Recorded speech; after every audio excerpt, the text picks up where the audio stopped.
अपराधियों के विरुद्ध अभियान चलाया जा रहा है। विशेष करके जो गंभीर मामले में संलिप्त अपराधकर्मी हैं या उसमें फरार अपराधकर्मी हैं, उनके विरुद्ध विशेष अभियान चलाया जा रहा है। खास करके मर्डर, लूट, डकैती इत्यादि के कांडों में जो अपराधकर्मी शामिल है। इसी क्रम में यह जानकारी मिली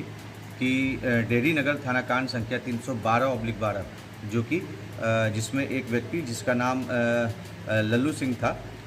उसकी हत्या कर दी गई थी। और उस मामले में एक व्यक्ति, एक अभियुक्त जो कि वर्षों से 10 वर्ष से फरार चल रहा है और कुर्की उसका हो चुका था, लेकिन उसके बाद भी उसके द्वारा अभी तक माननीय न्यायालय में भी आत्मसमर्पण नहीं किया गया था। इस मामले में जो उक्त अपराधकर्मी की गिरफ्तारी के लिए विशेष टीम को लगाया गया और इस संबंध में आसूचना संकलित करना प्रारंभ किया गया। आसूचना जब संकलन करना प्रारंभ किया गया तो पाया गया कि उक्त व्यक्ति नई दिल्ली में रह रहा है और वहाँ पर नई दिल्ली और NCR रीजन में ये रह रहा है और वहाँ पर रियल इस्टेट के वो कारोबार में जुड़ा हुआ है तथा राजनीतिक रूप से भी काफ़ी उसकी गतिविधियाँ वहाँ पे पाया गया। उसकी गिरफ्तारी के लिए यहाँ से एक विशेष टीम को भेजा गया,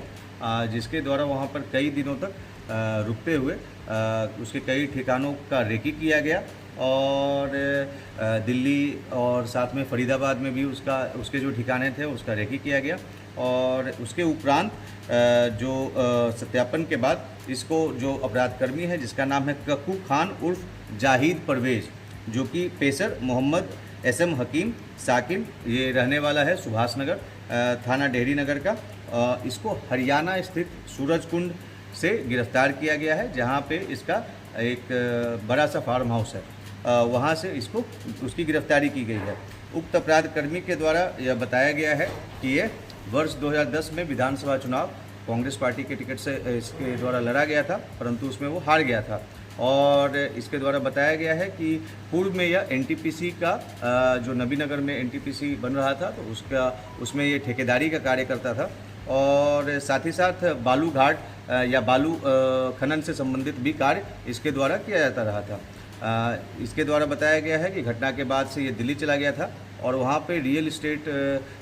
सेक्टर से में कार्य करते हुए वो काफ़ी उसके द्वारा संपत्ति अर्जित की गई थी और राजनीतिक गतिविधियों में भी काफ़ी ये सक्रिय रह रहा था। यह भी इसके द्वारा बताया गया है कि यहाँ पे रोहतास में इसके एक रिलेटिव अभी भी बालू से संबंधित कार्य करता है और साथ में उसके संपर्क में भी ये लगातार रहता था। इस मामले में जो अभी तक जानकारी प्राप्त हुई है कि उक्त जो अपराधकर्मी है इसके जो मृतक है और उक्त अपराधकर्मी के बीच में NTPC में ठेकेदारी को लेकर के विवाद चला आ रहा था और उसी विवाद को लेकर के ये घटना कारित होने की बात अभी तक जो पुलिस रिकॉर्ड है या अभी तक जो अनुसंधान है उसमें आया है।